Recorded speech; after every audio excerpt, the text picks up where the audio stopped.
Hello everyone and welcome back to my channel. If you are new here, my name is Layla and today I'm giving y'all an update on my finances for December 2024.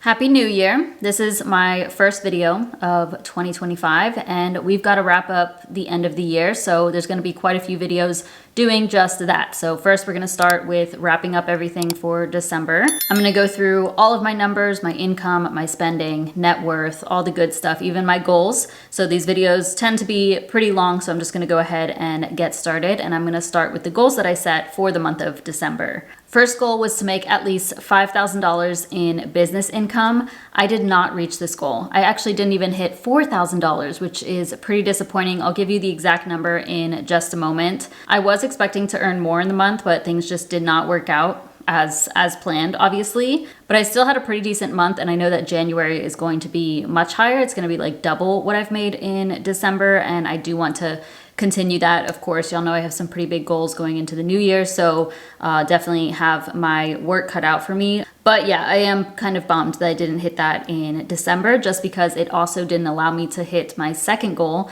that I set for the month, which was to reach $15,000 in my emergency fund. I did think I was going to make more money in December, so I thought maybe I could pay myself more or give myself a larger distribution and then just be able to put that to my emergency fund and hit the 15K goal, because that's what my goal was for the whole year. I did add a little bit to my emergency fund, plus of course the interest that was gained in there because it's in my high yield savings account, but definitely not close to 15K. I will give you the exact number in just a moment as well. So with that, we can go ahead and hop to my spreadsheets. I'm going to start with my spending for the month. If you are interested in this spreadsheet, I have it linked down below. You can get it for free. I also have a video explaining how to create a budget and how to use this tracker if you are new to that. Lately, I've been getting a lot of comments and even some emails like saying that they can't access, they don't see the link, and I don't know. Like, it is literally the first link in the description box. If you're not seeing it, I have no clue what to tell you. I will put it in the comment section as well and pin it at the top so you can access it there. So now I have it so that you have to enter your name and your email, and then you get the spreadsheet. And once you click that link, it should prompt you to make a copy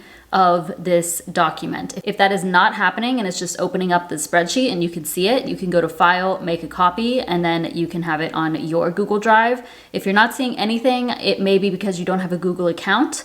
But otherwise, I don't know. I can't tell you exactly what the problem is if I'm not on your computer. So hopefully those issues don't continue. I don't know what the problem is, but it's always the first link down below. And in case this is the first video that you are watching of mine, I am self-employed. So the top section up here is for the business side of things, and I will explain everything as I go. So for gross business revenue, I was expecting at least 4,000. I set the goal of 5,000, but I was like, okay, I'll at least hit 4,000. But unfortunately, that did not happen. I made $3,571.75. If you're curious about the breakdown of this number, where all of my money is coming from, I do make an income report video that will be up later this weekend, so stay tuned for that. And then I did have some rollover business revenue. I was expecting at least 1,000. It was a little bit higher than that, $1,648.69, so that was helpful. And then I did pull 1,000 from my business sinking fund, and I'll talk about where that comes in as I go through my expenses. So expenses are down here for the business side. I do pay myself payroll because I am an S Corp. That will never leave my mind, because if I'm ever accentuating how I say S Corp, it's because one time somebody thought I was saying escort, and I am not an escort. I am an S Corp, C-O-R-P. It's just a type of business filing. I am the employer, but also the employee. So anyways, I do run payroll, and that is $2,000. That's what I pay myself. I match my 401k, and it's a safe harbor 401k, so 4%, and that is $80. Payroll taxes came to $153. Distribution, I did pay myself $1,500. Distribution is just a transfer from my business checking account to my personal checking account, and I can use that to pay for whatever I need to. Actual business expenses, I budgeted $2,000, but that was actually $1,696.94. And this is where I pulled from my sinking fund. So the largest thing here was my $1,000 giveaway. I do that 2 times a year. So I did have that giveaway. It started in November, I think it was, yeah, I think I announced it in November, announced the winner in December, so I paid her, that was $1,000. Again, if you're curious about the breakdown of this number, my business expenses, I break that down in that income report video, so stay tuned for that. And then final expense here would be insurance, that was $99.28. I have health insurance and dental insurance through the marketplace. So that's everything for the business side of things. You can see overall I was in the positive, so that means I had money left over in my business checking account that rolled over into January. That is a number that I am trying to grow throughout 2025. I want that to be a consistent like 3,000. It might take me the whole year to do that, but yeah, I would like to have a cushion in my business checking account so that I can be more accurate with this expected number, like have a specific number that I budget with on a monthly basis, but that's a work in progress. So now we can go down to the employee side of things. So this is me as the employee of my business. I receive the paychecks from that payroll, so that's $2,000 gross. I received that $1,500 distribution. I also made some extra income. That was $281.02. I break that down in that income report video. Not as much as I typically earn, but still helpful. And then I did not pull anything from my sinking fund, so altogether working with about $3,781. So now coming down to my expenses, I do have to pay taxes. These are my taxes on my paychecks. That was $350.18. I contribute 5% to my 401k, that is $100. I budgeted $0 for my brokerage, but I ended up investing $25 there. My emergency fund, I budgeted $50, but ended up saving $106.44 to that.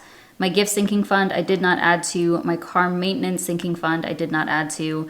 And then my car insurance sinking fund, I did add $125. I did not donate any money because I still have my foster dog. Hopefully we'll find her a home soon. But basically she's like a donation. Anything that I'm buying for her, I would consider a donation. I really want to get back to donating, and honestly, I want it to be more. Yeah, it's a bit upsetting that I don't have that in there. So I might do both going into 2025. Like if I still have her, I'm still going to donate money. It just depends on my income. Next is house/utilities. I was expecting $1,093.50 there, and that is correct. I just rounded it up to $1,094. That is 40% of the mortgage of this house that I'm living, plus 50% of our utilities. Household, I budgeted $50. Altogether, I spent $59.59. You can see a breakdown of what I bought. Got some batteries. I did buy a game. I bought a puzzle and then some trash bags. So a little bit over budget, but nothing too crazy. And yeah, I loved the game that we bought. This is kind of random, but it's called Forbidden Island, and it's super fun. I can link it down below. You can play it with 2 people, or I think up to 6 people. There's 6 pieces. So that's been really fun. And then I really like puzzles, especially during this time of year, like the colder months when things are cozier. Next are groceries. I budgeted $400 and I actually spent $390.60. And this even includes 2 bags of protein, which should last me well over a month. So under budget by $9.40. And I knew that I was at this number. So it was getting toward the end of the year. And I was like, oh, I should probably go for another round of groceries. But I just like ate leftovers for some time, like from my dad's house. And then I had some food in the pantry that I was able to prepare and use that, so I didn't go grocery shopping until the 1st of January, and that kept me under budget. However, food out, I budgeted $25, and I knew that I would go over budget if I ordered one more thing, and I still ordered it. This was on the last day of the year. I spent $34.36. So over budget by $9.36. This includes 2 burgers and fries from Slutty Vegan, which is a really good vegan restaurant here. And I ordered that through Uber. This is going into way too much detail, but this is why it was cheaper, because usually you can only get like 1 burger for the price of what I paid here. So in the Uber Eats app, which I used Uber Eats because I still had like $5 and some change of a gift card on there, and I always go to pick up, I never do delivery, but the burger that I ordered was buy one get one free, so I got one for me and for my boyfriend, and then got fries. And they actually included 2 extra fries in there on accident. I didn't get charged for that. So I was like, okay. So that was that. And I was like, okay, that's all that I'm going to do on food out, because that's perfectly in budget, the $23.87. But then on the last day of the month, like I was saying, I was like out of groceries and just like living off the food in the pantry and leftovers. and I wanted to get Chipotle. So I was like, I'm gonna get Chipotle, just, it's fine. I was at least under budget on the groceries, so I'm gonna go a bit over on food out. So yeah, that was the extra $10.49. Long explanation for that, sorry, but that's what happened there. Gas for my car, I budgeted $75. I think I only filled up once, so yeah, $36.51, so under budget there. Health and beauty, I budgeted $250. Went over budget here, $376.46. I bought Pros, which is custom shampoo. Y'all keep complimenting me on my hair. It's always been the same. It just is like when I film in this spot, it's a lot sunnier and the sun is like hitting me at a different angle. Also, when I curl it, it just does look much better. But I use Pros, custom hair care. I talk about this on my lifestyle channel, but I think I have like a referral link through their website, so I'll post that down below. But I've been using Pros for years. I highly recommend it. It has helped the condition of my hair for sure. I did buy perfume because I ran out of mine. I got my massage plus the tip. I paid for the Ladders app. I bought body soap, I got some vitamins, I got SPF for my face, and then a scrub for my face as well. And going into December, I was like, oh dang, I should have budgeted more for health and beauty because I didn't realize I was gonna run out of a couple of things, so that's why that's higher, but it's okay, not too bad. Next is dogs. I budgeted $250. I spent $242.27, so under budget there. This is for my foster dog as well as the 2 dogs that my sister and I adopted, but they live with her. Netflix is $23.48. Gym membership is $39.99. Personal spending, I budgeted $50 and I spent $38.30. I am under budget and I think I bought 4 books with that. Next is the Venture X annual fee. That is $395 and I do pay for that. Sometimes people ask, why do you have that, or why do you pay for cards with an annual fee? Some of them I have opened, like one card I opened, it has an annual fee, but it's free for the first year. So I haven't paid an annual fee for that. So that's US Bank. I also have Chase Sapphire Preferred. That one is $95 per year, but I opened that because it had a really big travel bonus, and at some point I may cancel it, I don't know. This card though, the $395, I know that's huge, but they also give you $400 in travel credit each year, so it makes up for it. And I also, I like to keep these cards open because I also get referrals. So for example, in 2024, I made a review on this card, the Venture X card, or maybe it was the year before, I don't know. But I am allowed to have 5 referrals in the year, which is equivalent to $1,000. So I hit those 5 referrals and I got $1,000 in travel credit. And so I know that's a bit of a unique situation, but to me, of course, it is worth it. I understand how $395 for other people may not be worth it, but they do give you $400 worth of travel credit. And with my situation being on YouTube and stuff and in the finance space, these cards are typically worth it because of referrals as well. So yeah, and with that card I get 2x on all purchases, and then if you book any travel you can use your miles or points, whatever, to cover the travel, and I've gotten like full Airbnbs covered, so I really like it overall. Spotify, I budgeted $99. That was $99. At this point, many of y'all know this my Spotify trick, but you can purchase a $99 Spotify gift card on Amazon, or I think even Walmart.com, and you can get a full year of Spotify Premium. It has to be like the individual plan for $99. So it's way cheaper than they typically charge. Also, if you combine it with certain credit cards, you can get 6% cash back or 5% cash back. So that's what I do. And then 2 things I did not budget for on here. The first would be fun and entertainment. And that was $40.96. That was for my boyfriend and I to go ice skating. We went with a couple of friends and that was really fun. Just unexpected. They invited us kind of last minute, so I didn't prepare for that. And then final thing was parking. $7.60 I paid for parking at Ponce City Market when I went walking and grabbed lunch with a friend. So altogether spent over $3,500, and same with in this situation, I am in the positive. So yeah, quite a bit of over budgets, a little bit of red here, but nothing too crazy. And I know that in January things are going to look much better, at least so far from what I can tell. And yeah, overall I feel pretty good about the month of December and how the year ended, even though I didn't hit some of my goals. But okay, let's go ahead and look at my savings, investments, and net worth. We're now on my annual tracker, and we're going to start over here. These are my sinking funds. They're all in Marcus by Goldman Sachs, which is my high yield savings account. I do have a referral link down below. So first up is my taxes sinking fund.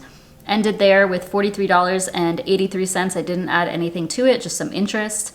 Emergency fund ended at $13,625.83. As I was saying before, my goal was $15,000, so quite a bit shy of that, but at least this is still a pretty good number and I can still hit $15K over the next few months or whenever that comes.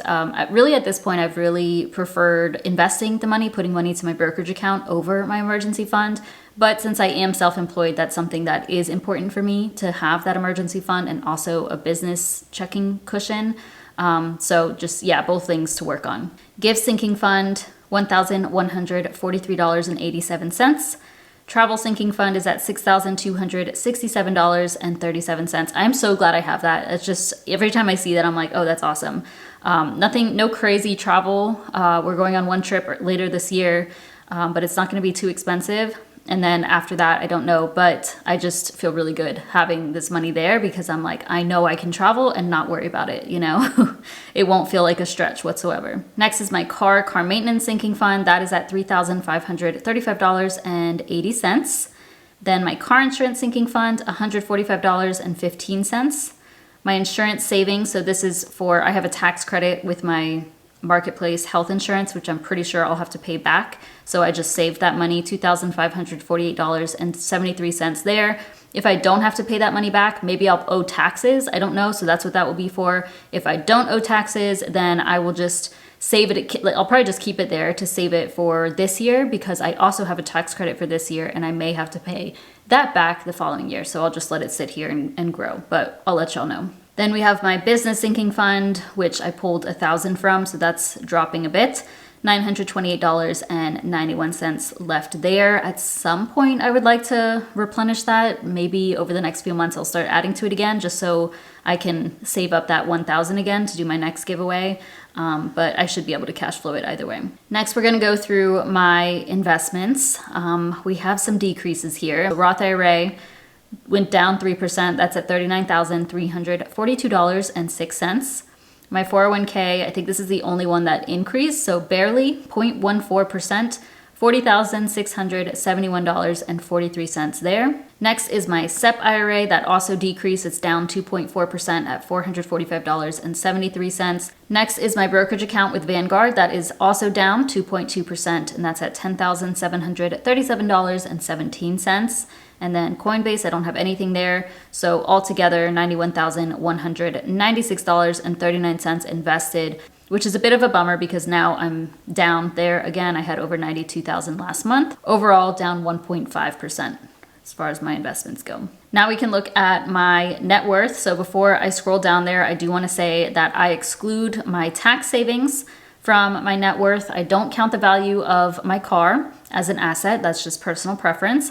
I do add in how much I have in my personal checking account as well as my business checking account, and then I subtract if I owe any money. So if I have any credit card balances that rolled over into January, then I would exclude those. I don't count them as debts because I pay them off before. I don't have any interest accrue. They don't hit my statement, anything like that.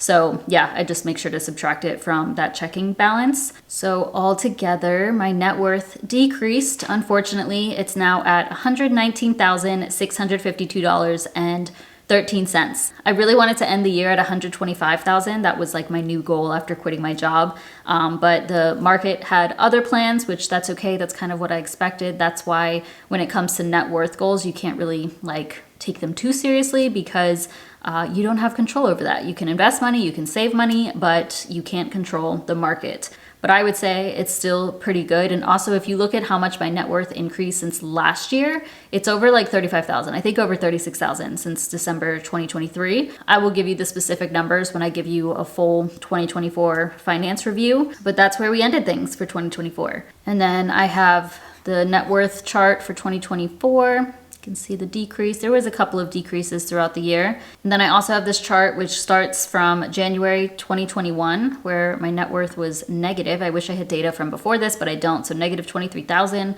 up to now 119K. So I love seeing this and I'm excited to add in 2025. I will just continue adding to this. Final thing on this sheet would be my credit score. This is my Vantage score. Actually, I get it from Credit Karma. That ended at 808 for the year. Okay, final spreadsheet to go over would be my goal tracker. I do have this available for purchase on my Etsy shop.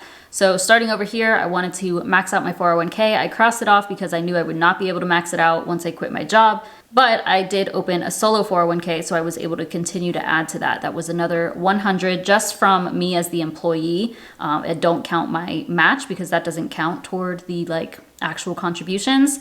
So another 100 altogether. I added $9,004.35 to my 401k, which is pretty good. As I was just talking about, I wanted to reach $125,000 net worth.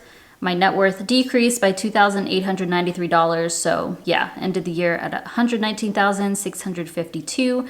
I don't know when I'll hit 125K, but in 2025, I want to reach 150K. I wanted to make $100,000 in gross income. I did not do that altogether. So in December, I made $3,852.77 if you include my business income and my extra income. For the year, that means $88,745 gross. I still think that's pretty good though for quitting my job in May. And that leads to my business income goal, which was $50,000 for the year. In December, I made $3,571.75. So I am right above this, $50,356 for the year. So I hit that goal, which is amazing. My emergency fund, I wanted to reach $15,000. December, it increased by $162.27 with what I added to it plus the interest that was added. So short by $1,374, but I think I'll hit 15K probably by mid 2025. I'm not in any rush really. It would be nice to hit that sooner, but I'm just gonna focus on my Roth IRA before heavily adding to my emergency fund. And then final goal was to spend less than 50K in the year. This is excluding savings, excluding investments, taxes, business expenses, that sort of thing. So altogether spent $2,878.12 for December. Altogether, I did hit this goal, $43,371 of spend in the year, which is pretty good. So that wraps up 2024. That is everything on December. Let me know if y'all have any questions, but otherwise I would love to hear how the month of December went for you. Thank you so much for watching. Please give this video a thumbs up, subscribe if you haven't already, and I'll see you in my next one.